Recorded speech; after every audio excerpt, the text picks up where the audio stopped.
Nursing chance পাওয়ার জন্য কি কি বই পড়বা এই নিয়ে কনফিউশন না থেকে আজকের এই ভিডিওটি দেখো, আশা করি তোমার উপকার হবে।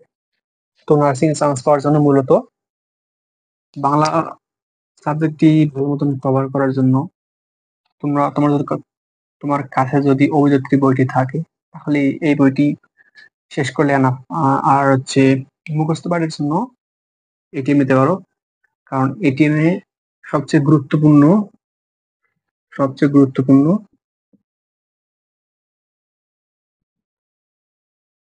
তথ্যগুলো দেওয়া থাকে, যেগুলো পরীক্ষা আসার মতো।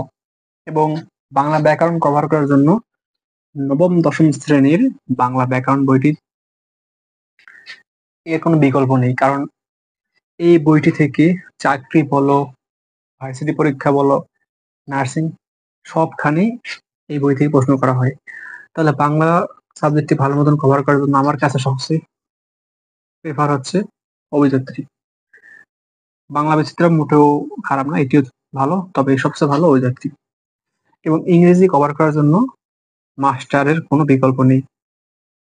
এই মাস্টার বইটা অনেক তথ্যবহুল একটি বই, এবং এই বইটি থেকে মোটামুটি সকল চাকরি বলো, ভার্সিটি বলো, সবকিছু কভার করা যায়। তবে নার্সিং এর জন্য যদি সে ইংরেজিতে ভালো করতে চায় তাহলে মাস্টার বইটার কোনো বিকল্প নেই। এবং পাশাপাশি সে কম্পিটিটিভ এক্সামও দেখতে পারে, কারণ এই বইটিতে ভার্সিটির প্রশ্নগুলো খুব সুন্দর করে সাজিয়ে গুছিয়ে দেওয়া থাকে। তার ফলে একজন মানুষ বা একজন স্টুডেন্ট সে খুব সুন্দর এবং তাড়াতাড়ি তার প্র্যাকটিস গুলো সে করতে পারে।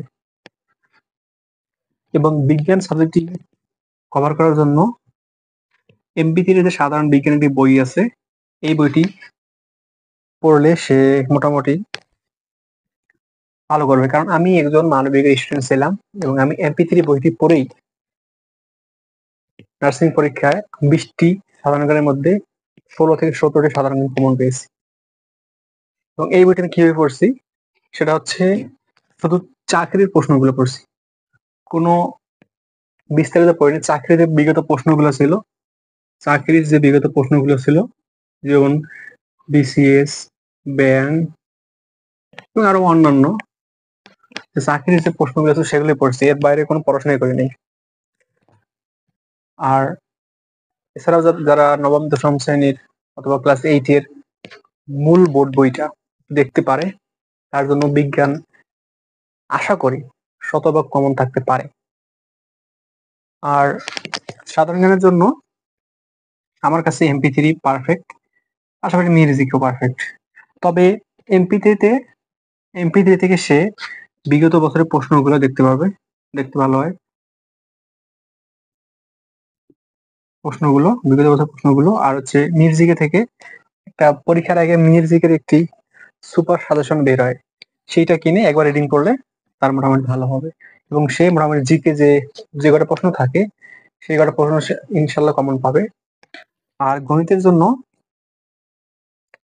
যে কোনো একটি সাধারণ গণিত বই থেকে, গণিতের সব টপিক থেকে প্রশ্ন হয় না, নির্দিষ্ট কিছু টপিক আছে, যেমন হচ্ছে পাটিগণিত, আবার হচ্ছে বীজগণিতের কিছু নির্দিষ্ট টপিক আছে, এই যে বয়স, পিতাপুতের অঙ্ক, এই টপিক গুলো থেকে প্রশ্ন হয়। তাই যে কোনো বই থেকে ওই কয়েকটি টপিকের সে ভালো মতো যদি প্র্যাকটিস করে যায় তাহলে সে আশা করি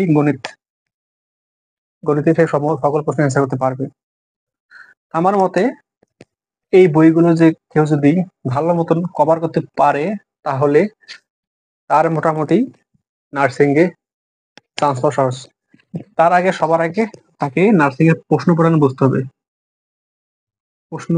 হবে। কারণ হচ্ছে দেখো, নার্সিং এ প্রশ্ন কিন্তু ডিপলি হয় না, প্রশ্ন খুব সহজ ভাবে হয়। তাই কেউ যদি বেসিক জিনিসগুলো মাথায় রাখতে পারে বা বেসিক জিনিসগুলো যদি ভালো মতো পড়তে পারে তাহলে তার ক্ষেত্রে নার্সিং এ চান্স পাওয়া খুবই সহজ। তো আমি আজকে আলোচনা করলাম কোন কোন বই পড়বো, এবং পরবর্তী ভিডিওতে আলোচনা করব বাংলা কিভাবে পড়বো, জিকে কিভাবে পড়বো, এই বিষয় নিয়ে। ধন্যবাদ সবাইকে।